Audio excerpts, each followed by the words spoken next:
밥을 할 때 한 스푼만 넣었을 뿐인데 배가 줄고 혈당이 눈에 띄게 내려갔다고 하면 믿으시겠어요? 저도 처음엔 반신반의했습니다. 그런데 수백 명의 식습관을 하나하나 분석해보니 정말 그 한 스푼이 노년의 건강을 완전히 바꿔놓을 수 있다는 걸 알게 됐습니다. 저는 노년 영양 밸런스 코치로 일하고 있는 박진호입니다. 올해 59살이고 지난 15년 동안 전국의 복지관과 노인대학을 다니며 중년 이후 식습관 교정 상담을 3,000건 넘게 진행했습니다. 제가 하는 일은 단순합니다. 약이나 보조제를 권하는 게 아니라 그저 식탁 위에서 몸을 되돌리는 법을 알려드리는 겁니다. 오늘 이야기의 주제는 밥 짓기 전에 넣는 한 스푼의 변화.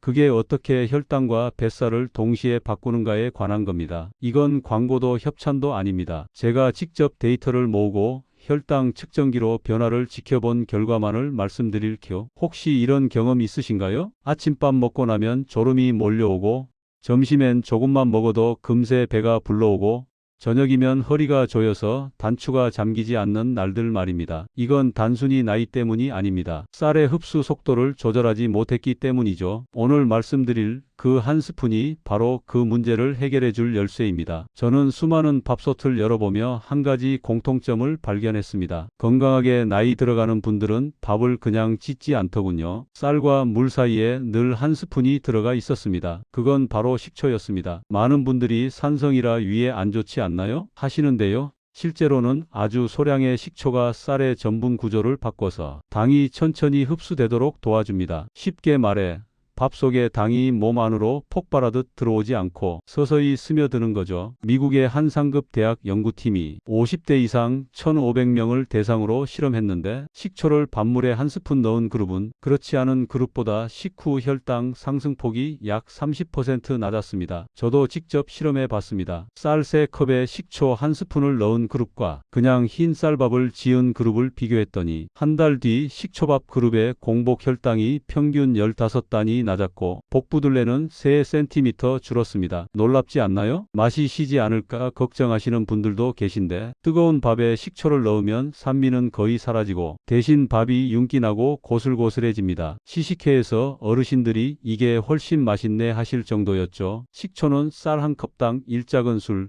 이게 딱 좋은 비율입니다. 그 이상 넣으면 밥이 퍼지고 맛이 떨어져요. 오늘 저녁 쌀 씻고 마지막 물 맞출 때 식초 한 스푼만 넣어 보세요. 그 한 스푼이 당을 천천히 내리고 췌장을 쉬게 해주며 복부 지방이 쌓이는 속도를 늦춰줄 겁니다. 그렇다면 왜 이 한 스푼이 혈당과 지방을 동시에 잡을까요? 밥을 먹으면 쌀 속 전분이 포도당으로 바뀌어 혈당이 올라갑니다. 문제는 그 속도가 너무 빠를 때죠. 혈당이 급격히 오르면 췌장은 인슐린을 왕창 분비하고 그 에너지는 지방으로 저장됩니다. 특히 배 주변이 그 창고가 되는 겁니다. 그런데 식초의 아세트산은 쌀 속 전분이 젤라틴처럼 변하는 과정을 늦춥니다. 밥 속의 당 문이 천천히 열리게 만드는 거죠. 그래서 같은 밥을 먹어도 혈당은 완만하게 오릅니다. 국내 식품영양학회 자료를 보면 식초밥을 먹은 그룹은 식후 혈당 상승률이 35% 감소했고 인슐린 분비량은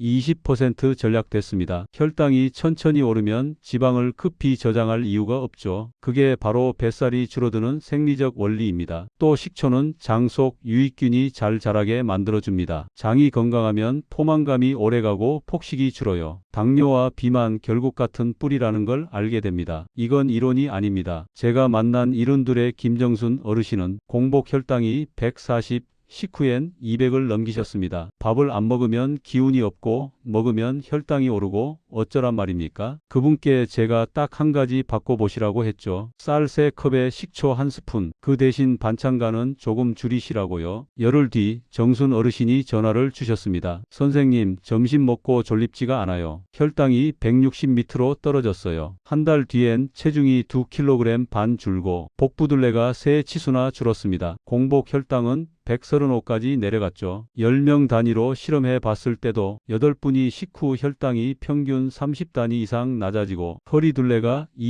2.7cm 줄었습니다. 위가 예민한 분들은 식초를 미지근한 물에 희석하면 부담이 줄어요. 그렇게만 해도 충분히 효과를 볼 수 있었습니다. 이제 실천 루틴을 알려드릴게요. 처음엔 하루 3끼 다 바꾸지 마시고 저녁 한 끼부터 시작하세요. 쌀 3컵에 식초 한 스푼, 소금은 평소보다 조금만 덜 넣으세요. 식초밥은 짠맛이 덜 느껴지기 때문에 반찬 간이 세면 짜게 느껴질 수 있습니다. 남은 밥은 냉장 보관하시고 데울 땐 물 한 스푼만 살짝 뿌리세요. 식초밥은 상온에 오래 두면 미생물이 금방 자랍니다. 그리고 이나 신장이 약한 분들은 반드시 의사와 상의하세요. 특히 역류성 식도염이나 신부전이 있다면 사과 식초나 현미 식초로 바꾸는 게 좋습니다. 절대 공복에는 식초를 드시면 안 됩니다. 식초물을 공복에 마시는 민간요법은 노년층 위에는 자극이 될 수 있습니다. 밥 속에 섞여야 부드럽게 흡수됩니다. 그리고 일주일에 한 번 복부둘레와 혈당을 기록하세요. 달력에 점 하나씩 찍어두면 그 점들이 쌓일수록 자신감이 생깁니다. 내 몸이 바뀌고 있다는 걸 직접 느끼실 수 있을 겁니다. 이제 정리해 볼까요? 첫째, 밥할 때 식초 한 스푼은 혈당 상승 속도를 늦춰줍니다. 둘째, 혈당이 안정되면 뱃살이 자연스럽게 줄어듭니다. 셋째, 꾸준히 해야 몸이 바뀝니다. 단기 효과보다 매일 반복되는 습관이 더 강력한 약입니다. 건강은 약이 아니라 매일 반복되는 작은 행동 속에서 만들어집니다. 오늘 저녁 밥할 때 식초 한 스푼만 넣어보세요. 그 변화가 여러분의 몸을